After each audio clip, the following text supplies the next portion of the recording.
Right, that one's rolling. That one's rolling, and just need to come back into. Oh, strange noises coming up. That previous cue card there, I can't remember what song it's for, but I must just point out the lady in the picture is not naked. It does look like it, but she's wearing a wedding dress, and I turned it into a sketch. And so she's wearing a wedding dress and drinking champagne, and I turned it into a sketch. But the settings on the television are not good, so over contrast and everything. Okay, I'm going to do. This has been such a. We've been beset by many technical limitations today. So normally I finish at night. The previous tape was going so well, can you believe it? You can't see this here, but I fell over my walking frame.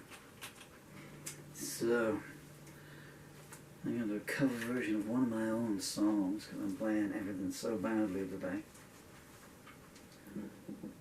And I might do When the Wind Blows.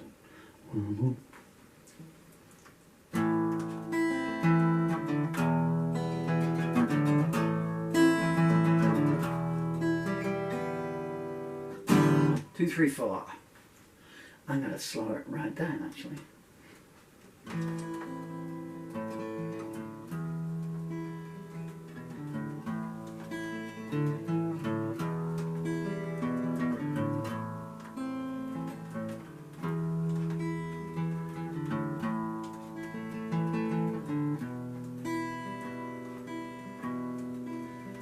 There's a fence along the highway to keep the poets in. The prophets working overtime say now's the hour to begin. The burial of an unknown man who might have been someone's twin. And the movie queen says, I have been where lovers cannot go. The night comes down, so take your crown to where the hard wind blows. The ministers sit in conference while the lawyers go forth and steal. The octopus tells tales of old while working the spinning wheel. And the parishioners and the congressmen decide what fake news can be classed real. And a new day breaks with new earthquakes and suits of blue that glow. Evil toad has built a road to where the hard wind blows. In a picture frame of water, a rainbow has been kept in honor of a bedroom where a dead man once slept.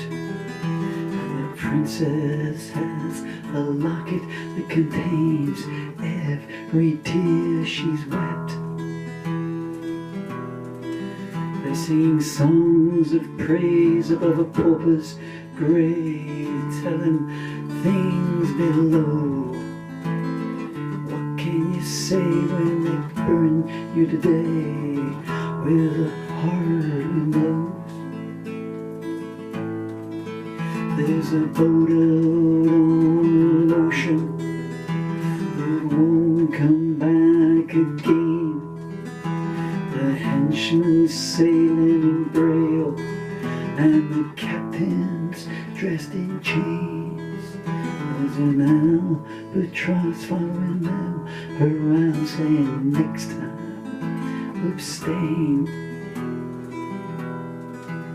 And you can't submit when being hit by demons you've overthrown. Where can you turn when the nothing's to learn where the parting goes. The majesty and grandeur are all out on display. Someone's got a million followers today.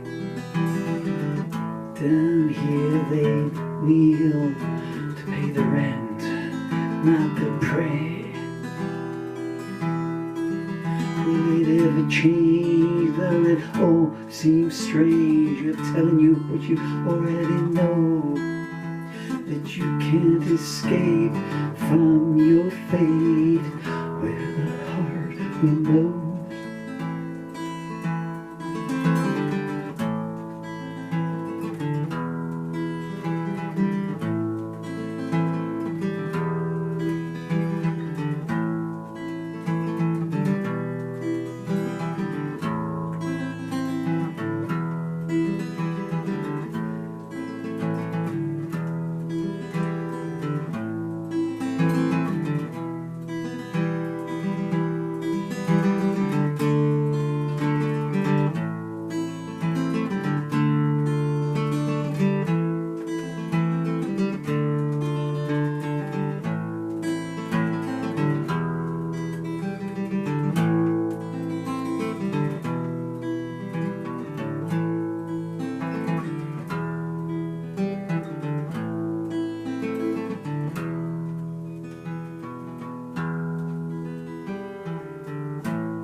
I don't know if you could hear that, it was still sustaining.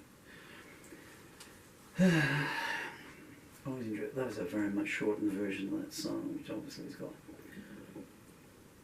14 verses, I think, and I updated one, 2 in now, to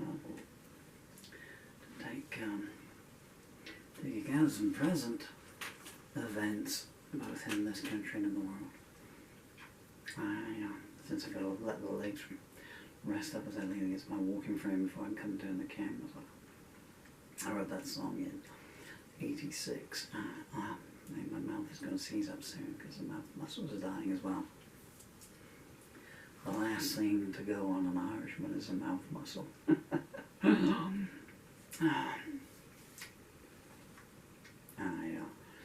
wrote it in '86, and I knew it was something different than what was going on. I didn't know whether to put it in my concerts. The point of this anecdote is I went to somewhere over there, you can't see it, there is the Ampex 7.5-inch tape. Anyway, so people say, oh, the thing to do then was when you're playing gigs, you know, to make money, because you're mainly free gigs when you're starting, you know. All these pubs and clubs, you know, and they would have charity nights, you know. I think they're running out of charities to have them for. Well, it was just an excuse to get all the bands to play for free, you know, and they take administration fees, you know, and ticket printing prices and stuff, you know, and all that stuff, you know. And well, many of the charities, as we now know, all these decades later, is just as crooked, you know, with 70% administration fees. Anyway, so you would make a 4-track cassette, you know, and you flop that at gigs at 50 pence each, you know. No one made any money because the cassettes were £1 each. You get these things. I don't know where we get. Oh yeah, marketplaces before pound shops became the vogue and everything like that. So you started to go down every Tuesday down to the market, and they'd sell these job lots of these cassettes, you know. They should have come with a free pencil because you had to re-spool them and stuff. Maybe then someone had a double cassette, you know. Anyway, So I booked studio time so I could make my own 4-track cassette. Oh, and you'd always send a copy to the John Peel show. Little did we know then what... I've actually got a song somewhere actually called I'm going to send a demo to the John Peel show. But hey, I know I'm going to send a demo to the John Peel show. I hate my job, it's a 9 to 5, this is no way to stay alive. Can't get free, can't escape, whatever it might have been. But hey, I know. Hey, I know. I'm gonna send a demo to the John Peel show. I wrote catchy songs back then. I need to speed this anecdote up. So I booked this studio time with this guy. Oh man, what musician can't tell you about recording studio crooks in the 80s and 90s and stuff, you know? And but the point of this story is, so he said, you know, how many songs you got? And I said, well, you know, I've probably got an album's worth, and I might press up a 4-track single vinyl to get that. Like Ringo Starr's had a piece of vinyl, you know, with a cover, you know, stuff, you know, a cover with artwork on as well. But this you can put on a record player and the needle goes down and you play it. You know, what greater thing is there in the world, you know? Well, there's only one thing greater. Until you have children and you hold your child in your arms, and there's no better feeling around the world. Anyway, so the gist of this long-winded story is there's no more music, so you can turn off if you like. If you expect me to sing anything else, it's not going to happen. Have they gone? Right. I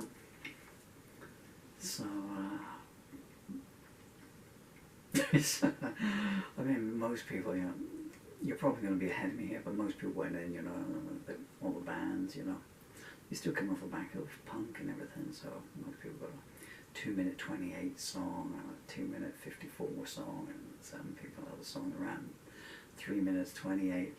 So I go in, and of course it's just me, you know, and so he sets a mic up for the acoustic, big jumbo acoustic by the side of my bed, even as I speak now. It was bought for me by my first wife. Hi Sue, how you doing? Wherever you're to in the world, I hope you're still going strong.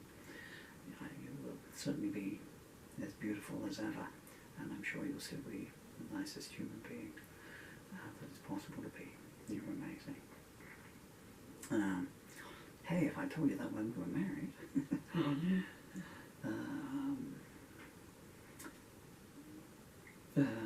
where was I going with this? Oh yeah, so he mic'd me up, you know, so. And of course I didn't have the lyric sheets because I knew all the songs. I was playing them live, although I hadn't played that one.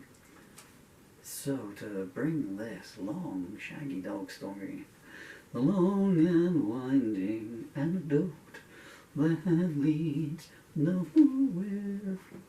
So I just went in and dun, dun, dun, dun, dun, dun, and it's twice as fast as I've just played it here. Dun, dun, dun, dun, dun, dun.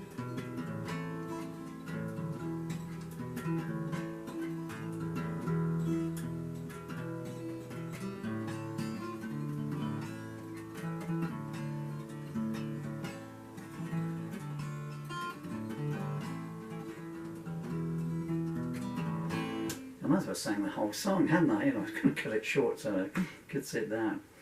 You know, and he's, well, I mean, it's just, you know, it's flat and he's got one room walled off.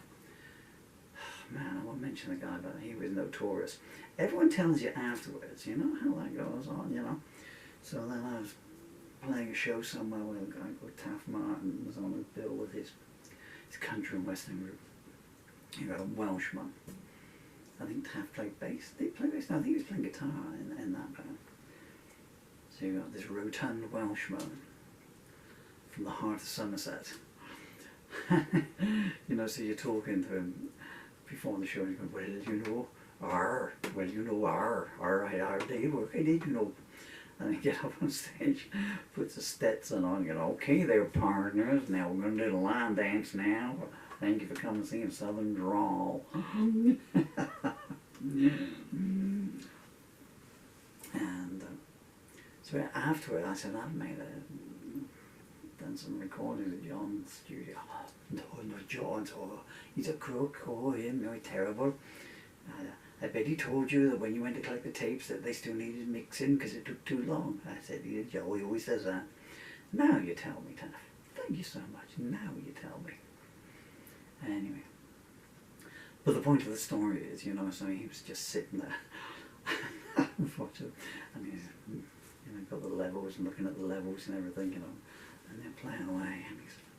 And then after, you know, the time's ticking down, and he kept looking at, you know, the song's still going on and on and on and on. And then he's going this, because of course, you know, it's only 7.5.